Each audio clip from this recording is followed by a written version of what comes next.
The silent weight of overthinking. You're not tired because your body is worn out. You're tired because your mind has been running laps all day, and all night. Quietly. Invisibly. Endlessly. You lie in bed, lights off, and instead of resting, your brain plays a highlight reel of everything you said today. Everything you could have said. Everything you should have done differently. The human brain is powerful, capable of building dreams, solving problems, and creating beauty. But sometimes, that same power can become a prison. That prison is called overthinking. It doesn't start as a problem. At first, it feels like preparation. Like being responsible. Like you're just making sure. But one thought becomes two. Two becomes a spiral. And before you know it, you've spent hours stuck in the future, or reliving the past, while life silently passes by. Overthinking isn't just thinking too much. It's the inability to stop analyzing. It's the mental habit of rehearsing worst-case scenarios, rewriting conversations, and obsessing over choices that can't be changed. It's trying to find safety in the one place where peace never lives, your thoughts. Most people think of exhaustion as something physical. But mental fatigue? It's real. It's heavy. It's invisible. And it's often mistaken for laziness, procrastination, or mood swings. But at the core? It's just a mind that won't shut off. A brain stuck in a loop.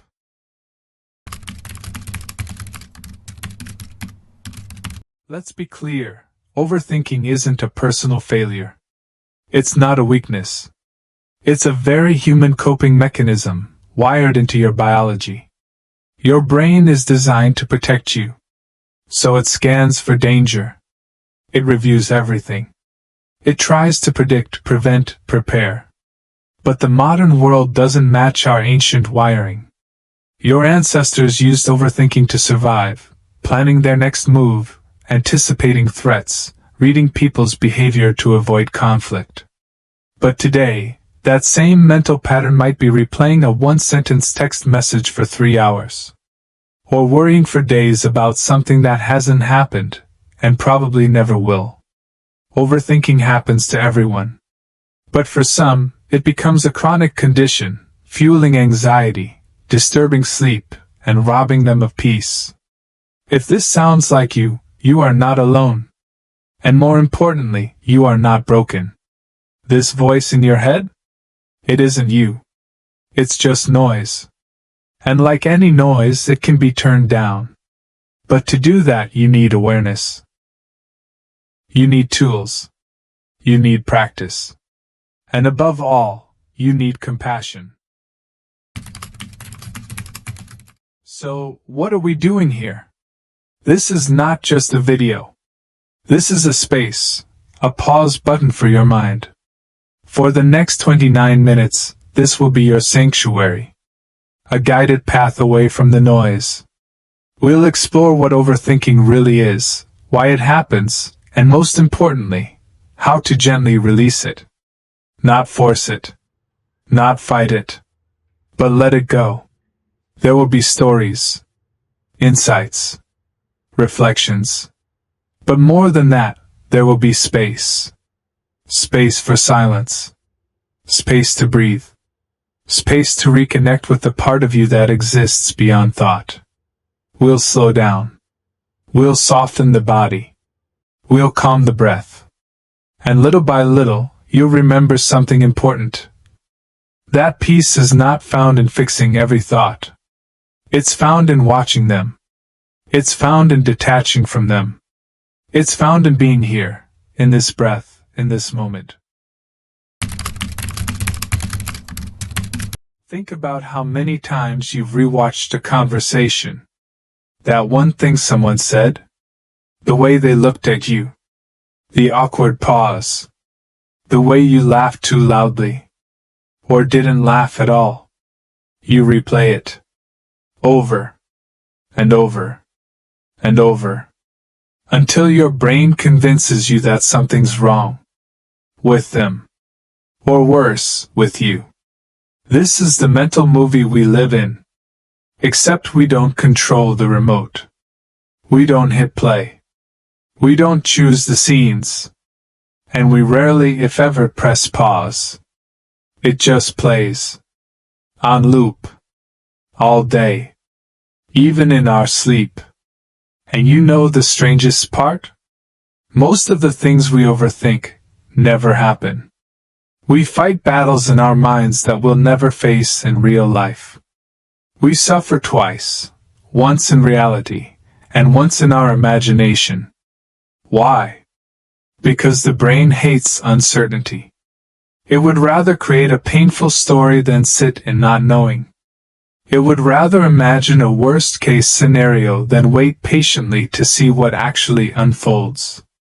But uncertainty isn't the enemy. It's the birthplace of freedom, of creativity, of peace. And when we learn to tolerate it, to sit with it, we stop trying to overthink our way into safety. We start living. Pause. Right now. Sit back. Soften your jaw. Drop your shoulders. Take a slow, deep breath in through your nose, hold, and exhale slowly through your mouth. Now again. Inhale, hold, exhale. Notice your breath.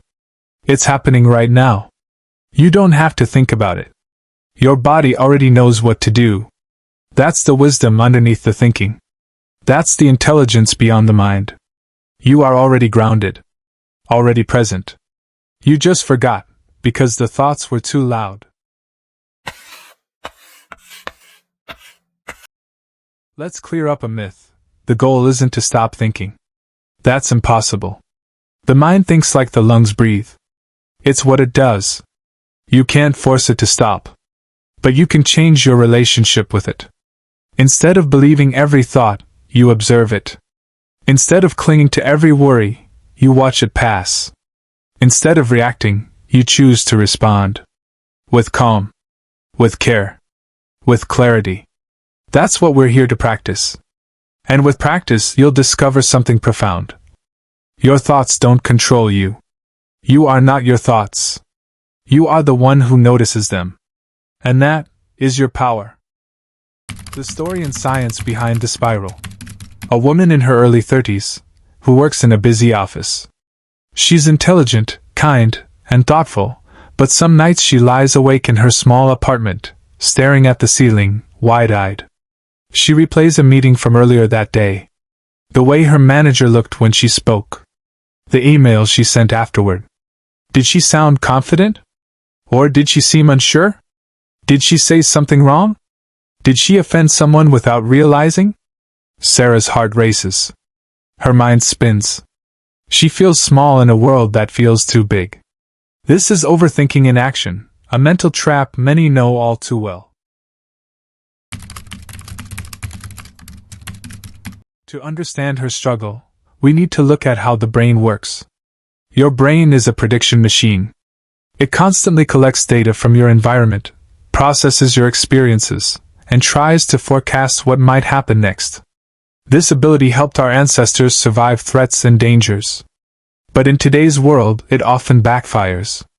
The problem isn't thinking itself. The problem is getting stuck in thought loops, especially around uncertainty, fear, or self-judgment. Neuroscience tells us that overthinking involves a region called the default mode network, DMN, a web of brain areas active when your mind wanders or ruminates. The DMN is great for imagining the future or remembering the past. But when it's overactive, it fuels anxiety and depression. Her brain is wired to protect her. When she senses social judgment or potential failure, her amygdala, the brain's alarm system, lights up like a fire alarm. It triggers a stress response, faster heartbeat, tense muscles, racing thoughts. Her prefrontal cortex, the logical, decision-making center, tries to solve the problem by running endless mental simulations. What if I had spoken differently? What if they think I'm incompetent? What if I lose my job? But these simulations don't lead to solutions. Instead, they deepen her stress. The vicious cycle of overthinking. This cycle is exhausting. Thoughts trigger stress. Stress fuels more negative thoughts. Negative thoughts intensify the stress response. Like a feedback loop, Sarah's brain can get stuck in this endless spiral, leading to mental fatigue, poor sleep, and reduced focus. Her story could be anyone's story. Overthinking is common, especially in an age of constant information and pressure. Social media, emails, and endless choices feed the brain's need to plan and prepare, sometimes to a fault. Yet, this is a silent struggle. Many suffer in silence, believing they are alone or broken. But they're not. The psychology of overthinking. Psychologists classify overthinking into two main types. Rumination, repeatedly going over past events or mistakes, often accompanied by feelings of guilt or regret. Worrying, continuously imagining future problems, dangers, or failures. Both feel like mental, busy work, but lack productive outcomes. The impact on your life. Overthinking doesn't just waste your time. It steals your energy. It drains your joy. It saps your motivation.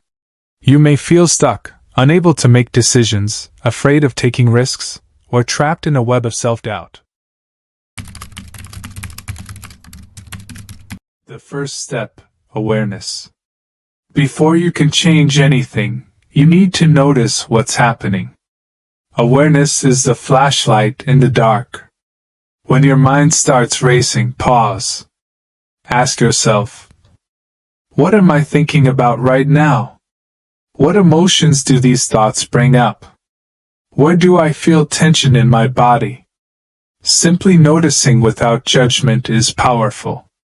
It breaks the automatic loop. Grounding in the present. One of the most effective tools to interrupt overthinking is grounding, bringing your attention back to the present moment through your 5 senses. Try this now. Look around and name 5 things you can see. Listen carefully and name 4 sounds you can hear. Notice 3 things you can feel: your feet on the floor, your clothes on your skin. Identify 2 smells. Name 1 thing you can taste. This sensory check-in anchors you to the now, away from spiraling thoughts. Breathing, the calming anchor. Your breath is always with you, and it's a direct link between body and mind. Practice the 4-7-8 breathing technique. Breathe in quietly through your nose for 4 seconds. Hold your breath for 7 seconds. Exhale completely through your mouth for 8 seconds. Repeat 4 to 6 times. This activates the parasympathetic nervous system, the body's relaxation response, and slows down racing thoughts. Journaling, brain dump your thoughts. Overthinking fills your mind with clutter. Writing helps clear the space. Set a timer for 5 minutes and write everything that's on your mind. Don't worry about grammar or spelling. Don't filter. Just release. When the time's up, read your words without judgment. Notice how many worries were imagined, exaggerated, or unnecessary. Reframing negative thoughts. Once you're aware of your thought patterns, challenge them. For example, if you catch yourself thinking, "I'm going to fail," ask, "Is this 100% true? What evidence do I have?" What's a more balanced way to see this situation? Replace catastrophic thinking with realistic perspectives. Movement, get out of your head. Physical activity shifts your brain chemistry. It releases endorphins, natural mood boosters, and distracts your mind from spiraling thoughts. Even a short walk, stretching, or dancing can break the cycle. Create a worry time. Set aside 10 to 15 minutes each day just for worrying. During this window, allow yourself to think about your worries, but only then. If a worry pops up outside of that time, remind yourself to postpone it until your worry session. Over time, this trains your brain to limit rumination. Mindfulness meditation, training the observer. Mindfulness helps you become the observer of your thoughts, rather than a prisoner to them. Try this simple practice. Find a quiet place and sit comfortably. Close your eyes or soften your gaze. Focus on your breath. When thoughts arise, notice them without judgment and gently bring your attention back to your breath. Start with 5 minutes daily, gradually increasing as you feel comfortable. Therapy and professional help. Sometimes, overthinking is deeply rooted in past experiences or trauma. Seeking help from a therapist trained in cognitive behavioral therapy, CBT, or acceptance and commitment therapy, ACT, can provide personalized tools and emotional support. Therapy is not a sign of weakness. It's a brave step toward healing. Her toolbox. Remember Sarah from earlier? She combined these tools. Grounding exercises when she felt overwhelmed. Journaling every morning and night. Daily mindfulness meditation, even if just for 5 minutes. Scheduled worry time to contain her anxious thoughts. Regular walks outdoors to reconnect with her body. Occasional therapy sessions for deeper work. Over weeks, she noticed her mind racing less. Sleep improved. Decisions became easier. And she found pockets of calm in the chaos. Your turn. You don't have to do everything at once. Pick one tool that feels approachable. Try it consistently for a week. Notice how your mind and body respond. Remember, change takes time. Compassion is essential. Celebrate each small victory. Breaking free from overthinking requires more than occasional tools. It involves creating a lifestyle that supports mental clarity and emotional resilience. Habits, routines, and the environment around you play a huge role in shaping your thought patterns. Small intentional changes can build a strong foundation that helps you sustain progress over time. First, prioritize consistent sleep. The brain needs rest to regulate emotions and process memories. Lack of quality sleep amplifies anxiety and makes it harder to control racing thoughts.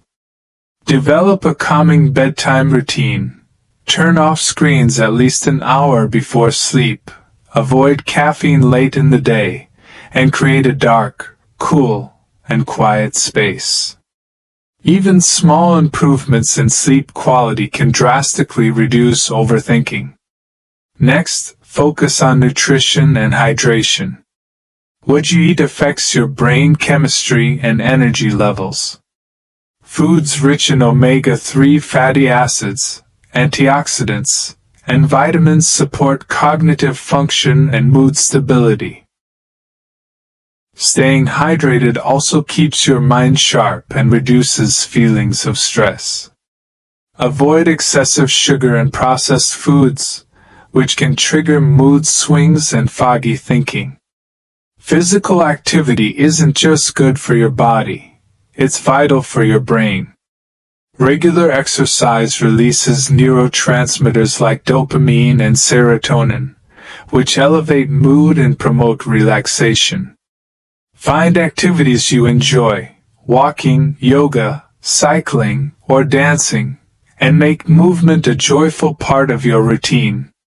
This not only distracts from overthinking but strengthens your ability to manage stress. Social connection is another critical pillar.